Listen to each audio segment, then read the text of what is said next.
नमस्कार दोस्तों, स्वागत है आप सभी का आपका वास्तु शास्त्र यूट्यूब चैनल पर। जय श्री राम, जय बागेश्वर धाम सरकार, जय सन्यासी बाबा। दोस्तों, आप जो यह पौधा देख रहे हैं स्क्रीन पर, यह पौधा अगर आपको कहीं मिल जाए तो उसको सीधे अपने घर लेकर आएं, क्योंकि यह पौधा जो है पैसे को चुंबक की तरह खींचता है। जैसे चुंबक लोहे को अपनी ओर खींच लेता है, वैसे ही यह पौधा पैसों को अपनी ओर खींचता है। इस पौधे की सही जानकारी अगर आपको पता चल गई तो आपके पैरों तले जमीन खिसक जाएगी। चलिए दोस्तों, बताते हैं कि इस पौधे को आपको कैसे उपयोग करना है और कैसे इसका लाभ उठाना है और कैसे इस्तेमाल करना है। तो दोस्तों, इस वीडियो में मैं आपको 3 उपाय बताऊंगा और तीनों उपाय पहले आपको सुनना है, उसके बाद सही तरीके से करना है। फिर आप देखेंगे पैसे को यह कैसे अपनी ओर खींचता है। तो चलिए आपको बताते हैं। सबसे पहले, अगर आप माँ लक्ष्मी और बागेश्वर धाम सरकार का आशीर्वाद प्राप्त करना चाहते हैं तो इस वीडियो को लाइक कर चैनल को सब्सक्राइब कर दीजिए और बेल आइकन को प्रेस कर दीजिए और कमेंट बॉक्स में बागेश्वर धाम सरकार और जय माँ लक्ष्मी जरूर लिख दीजिएगा। दोस्तों, हमारे जंगलों में कई ऐसी जड़ी बूटी और पेड़ पौधे होते हैं जो कि हमारे जीवन में बहुत ही काम आ सकते हैं। ऐसा ही एक पौधा है अपमार्ग, जो आप स्क्रीन पर देख रहे हैं। अपमार्ग अर्थात इस पौधे को कहीं कहीं लटजीरा भी कहा जाता है। ध्यान से सुने, इस पौधे को कहीं कहीं लटजीरा भी कहा जाता है और कहीं चोर भी कहा जाता है, क्योंकि यह अगर हम इसके पास जाते हैं तो यह हमारे कपड़ों या शरीर में चिपक जाता है। दोस्तों, इसलिए कई जगह इस पौधे को चोर भी कहते हैं और यह हमारे लिए धन, दौलत, सुख और ऐश्वर्य का कारण भी बन सकता है। दोस्तों, आज जो उपाय आपको बताने जा रहा हूँ, यह लाख किताबों में भी आपको नहीं मिलेगा। दोस्तों, अपमार्ग के पौधे के अनेक फायदे होते हैं जो मैं आपको इस वीडियो में बताऊंगा। देखिए, जंगल में रहने वाले साधु महात्मा लोग जब भी साधना करते हैं, यानी कि जब वह पूजा पाठ करते हैं, तपस्या करते हैं, तो वह लोग अपमार्ग के बीजों का, जो यह लटजीरा है, इसका बीज निकाल करके दूध में पका करके खीर बनाते हैं। खीर बनाने के बाद वह लगभग 500 ग्राम की मात्रा में इसके बीज से बनी उस खीर का सेवन करते हैं, अर्थात उसको खाते हैं। इससे क्या होता है दोस्तों, उनको बिल्कुल भी भूख और प्यास नहीं लगती है और फिर उसके बाद वह तपस्या पर बैठते हैं। और वह साधु महात्मा लोग लंबे समय के लिए मल मूत्र का भी त्याग करते हैं। यानी कि अगर आप अपमार्ग के बीजों का खीर बना के सेवन करते हैं तो लंबे समय तक आप कोई भी साधना कर सकते हैं। वहीं अगर आप इसके बीज को घिस कर तिलक लगाते हैं तो आप वशीकरण का भी काम कर सकते हैं। तो हमने आपको एक उपाय बताया। दोस्तों, अभी दूसरा उपाय जो कि बहुत ही महत्वपूर्ण है, दूसरा उपाय यह है कि अपमार्ग के जड़ का तंत्र क्रियाओं में विशेष उपयोग किया गया है। वहीं अपमार्ग काढ़ा बनाकर किसी बाझ महिला को पिला देते हैं।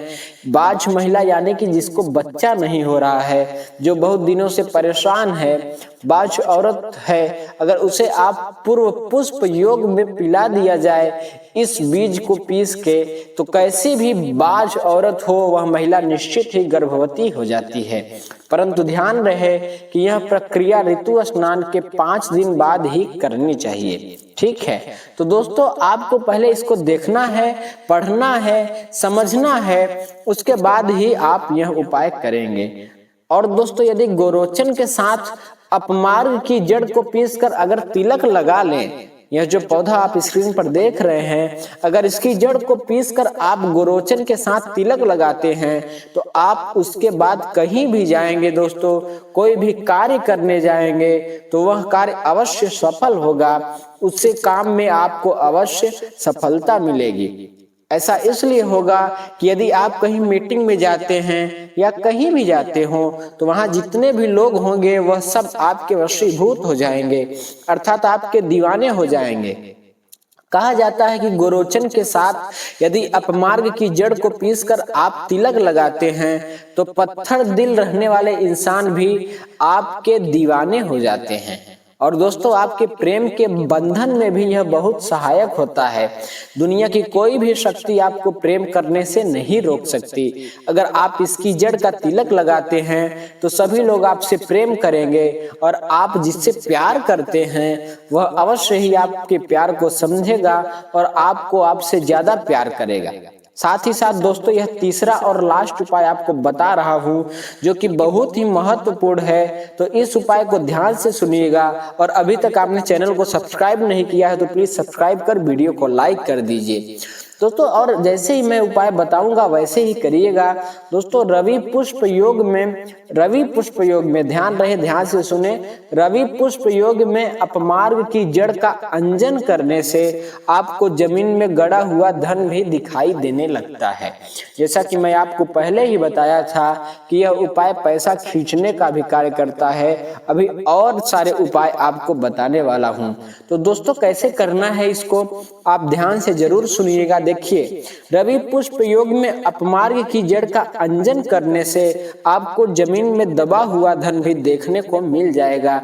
यानी कि जो हमारे पहले के बड़े बुजुर्ग लोग थे वह लोग जमीन में पैसे को दबा देते थे और उनकी मृत्यु के बाद वो ऐसे ही पड़ा रह जाता था, तो वह धन आपको जरूर दिखने लगेगा और आसपास के भूत प्रेत और जो भी वहां पर मौजूद नकारात्मक शक्तियां होंगी वह सब सकारात्मक शक्तियों में परिवर्तित हो जाएंगे। यानी कि अगर आपके घर में कोई भी नकारात्मक शक्ति है तो वह सकारात्मक शक्ति में परिवर्तित हो जाएगी। साथ ही साथ तंत्र की दृष्टि में अपमार्ग यानी कि लटजीरा जो आप स्क्रीन पर देख रहे हैं, यह पौधा बहुत ही पावरफुल माना जाता है। इसलिए बड़े बड़े संत और महात्माओं ने सबसे पहले इसे उत्तम श्रेणी में रखा है, क्योंकि यह बहुत ही ज्यादा प्रभावित पौधा है, क्योंकि इसके तंत्र का प्रभाव कभी भी विफल नहीं होता है दोस्तों। यानी कि अगर आप इसका उपाय करते हैं तो आपको 100% इसका लाभ मिलना ही मिलना है। इसका उपाय कभी विफल नहीं होता दोस्तों। साथ ही साथ अगर आप नवरात्रि, दीपावली अथवा किसी भी शुभ मुहूर्त में अपमार्ग के पौधे की जड़ यानी कि अपमार्ग जो आप स्क्रीन पर देख रहे हैं, लटजीरा की जड़ को लाकर अपने घर के तिजोरी में रख दें। यानी कि इसकी जो जड़ है दोस्तों वो आप अपने घर की तिजोरी में रख दें तो यह आपके घर को अन्न और धन से भर देगा और आपके घर में जो भी नकारात्मक शक्तियां होंगी वह सभी सकारात्मक शक्तियों में परिवर्तित हो जाएंगी। और आप अगर आर्थिक तंगी से परेशान हैं तो वह आर्थिक तंगी भी आपके घर से एक दिन में ही भागने लगेगी और आपके घर में अच्छी अच्छी खबर अथवा आपके घर में खुशियां आने लगेंगी। माँ लक्ष्मी का आशीर्वाद आपके घर में हमेशा के लिए बन जाएगा और आपकी तिजोरी में माँ लक्ष्मी खुद विराजमान हो जाएंगी। तो यह उपाय आप लोग किसी शुभ मुहूर्त जैसे कि दीपावली या जितने भी हमारे शुभ मुहूर्त त्योहार होते हैं उसमें आप कर सकते हैं। दोस्तों वीडियो अच्छा लगा हो तो चैनल को सब्सक्राइब कर दीजिएगा और कमेंट बॉक्स में जय मां लक्ष्मी जरूर लिखिएगा दोस्तों।